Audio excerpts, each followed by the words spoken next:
Assalamualaikum warahmatullahi wabarakatuh. Perkenalkan kami dari kelompok 3. Di situ ada saya Nurul, ada Vivi, Gadis dan juga Ayu. Nah, di dalam video kali ini kami akan memaparkan hasil diskusi yang telah kami lakukan.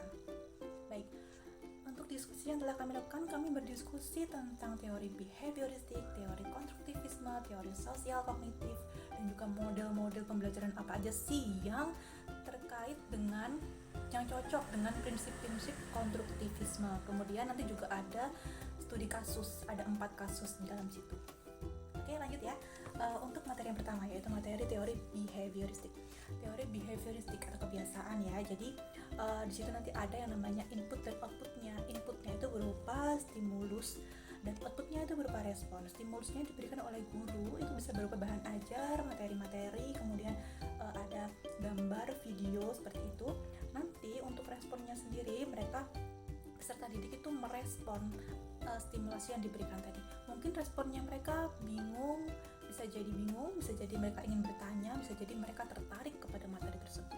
Baik, penerapannya di pelajaran di kelas ya. Jadi kalau misalnya kita ingin menerapkan siswa kita itu pengennya selalu bertanya, terus selalu aktif, itu kita harus mengulang-ulang.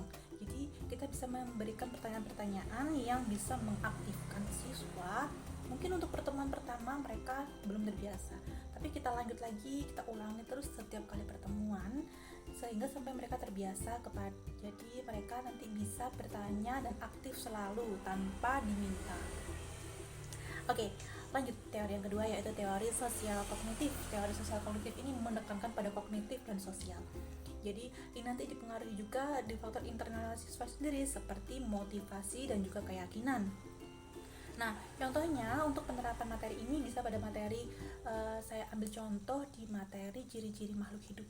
Nah, jadi gini, gurunya nanti meminta siswanya itu untuk mengamati teman sebangkunya, kemudian dicatat. Nah, setelah itu guru tersebut meminta peserta didik itu untuk maju ke depan dan mempresentasikan hasil yang ditulisnya tadi. Setelah itu kemudian nanti bersama-sama memberikan kesimpulan terhadap kenapa sih kita harus mengamati. Ini termasuk nanti larinya ke materi mana. Nah, itu nanti masuk ke dalam kesimpulan, dan di kesimpulan itu juga kita sampaikan untuk materi ini berkaitan dengan materi yang akan diberikan selanjutnya.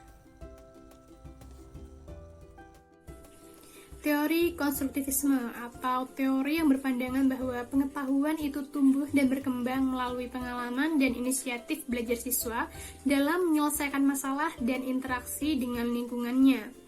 Penerapannya biasanya guru itu mengajukan pertanyaan berupa masalah yang bersifat terbuka untuk melatih kemampuan berpikir siswa dalam menyelesaikan permasalahan yang diajukan, dan siswa itu mampu menyelesaikan berdasarkan informasi yang dimiliki sebelumnya dan pengalaman belajarnya itu berupa kegiatan penyelidikan.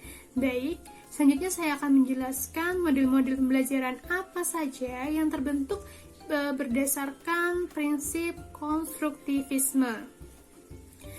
Model pembelajaran yang mengutamakan siswa secara aktif dalam menemukan konsepnya. Dalam pembelajaran model konstruktivisme, perlu kita tekankan bahwa ada 4 komponen kunci, yaitu yang pertama itu siswa mampu membangun pemahamannya sendiri dan dari hasil pelajarannya, bukan karena disampaikan atau diajarkan. Yang kedua, pelajaran baru itu sangat tergantung pada pelajaran sebelumnya. Yang ketiga, belajar itu dapat ditingkatkan dengan interaksi sosial. Dan yang keempat, penugasan dalam belajar dapat meningkatkan kebermanaan proses pembelajaran itu sendiri. Dan model yang berhubungan berdasarkan prinsip konstruktivisme di antara lain, yang pertama ada cooperative learning, yakni memberikan tugas kepada siswa yang lebih pandai dalam sebuah kelompok kecil yang hasilnya itu akan dipresentasikan kepada kelompok lain di dalam kelas. Dan model pembelajaran ini berkaitan dengan komponen kunci poin ke-1 dan ke-3. Model pembelajaran kedua yang berkaitan dengan teori belajar konstruktivisme, yaitu model pembelajaran kooperatif tipe jigsaw, di mana nanti siswa dalam satu kelas itu dibentuk kelompok dan dibagikan materi yang berbeda setiap kelompok.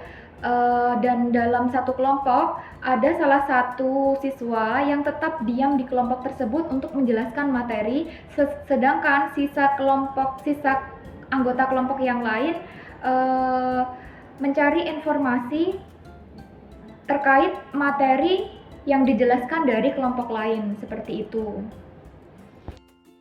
Hasil diskusi kelompok kami terkait studi kasus untuk meningkatkan motivasi siswa dengan gambaran yang pertama, yaitu Tania berumur 7 tahun di mana dia memiliki kemampuan yang rendah dan keinginan yang sukses yang rendah. Nah, untuk hasil diskusi kami untuk menyikapi kasus Tania ini yaitu dengan melakukan pendekatan terhadap Tania, sekaligus memberikan ruang untuk Tania bercerita kepada kami apa yang menyebabkan Tania memiliki rasa keinginan sukses yang rendah. Dan sekaligus kami melakukan komunikasi yang lebih kepada Tania dengan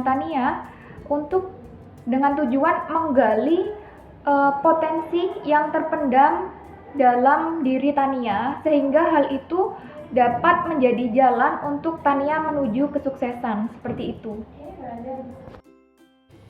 Baik, untuk kasus yang kedua yaitu Samuel berusia 10 tahun yang bekerja keras untuk menjaga harga dirinya pada tingkat yang tinggi, tetapi memiliki rasa takut akan gagal yang kuat. Sikap dari Samuel ini termasuk sikap perfeksionis, di mana dalam hal ini guru harus mencari tahu latar belakang dari keluarganya. Yang kedua, memberikan pemahaman dampak dari sifat perfeksionis tersebut. Selanjutnya, memberikan pemahaman bahwasanya kegagalan itu bukanlah suatu aib. Dan yang terakhir, memberikan pemahaman bahwasanya proses jauh lebih penting daripada hasil.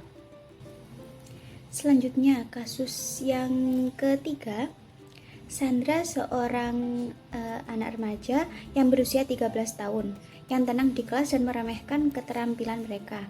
Kelompok kami menganggap bahwa ini keterampilan dari Sandra sendiri. Jadi berdasarkan sikap Sandra yang tenang di kelas dan meremehkan keterampilan yang ia miliki, ia tampak tidak memiliki keyakinan dan usaha dengan memahami kinerja lingkungan.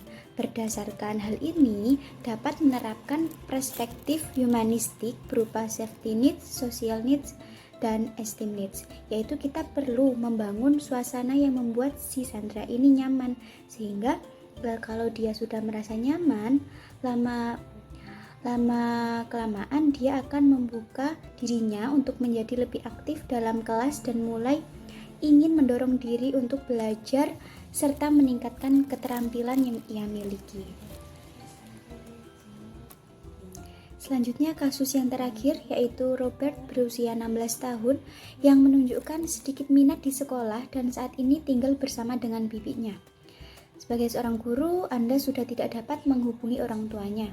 Nah, untuk meningkatkan motivasi dari Robert tersebut dengan cara mengimplementasikan teori belajar behaviorisme dengan memberikan stimulus yang positif, penguatan terhadap siswa dan melakukan home visit, atau mengimplementasikan teori belajar konstruktivisme dengan memberikan motivasi secara kontinu, menumbuhkan minat belajar, bekerja sama dengan keluarga untuk proaktif satu sama lain, dan guru intens memonitoring perkembangan siswa. Dalam hal ini, guru yang dimaksud adalah guru BK atau wali kelas dari Robert tersebut. Baik, sekian hasil diskusi dari kelompok kami. Kurang lebihnya kami mohon maaf. Wassalamualaikum warahmatullahi wabarakatuh.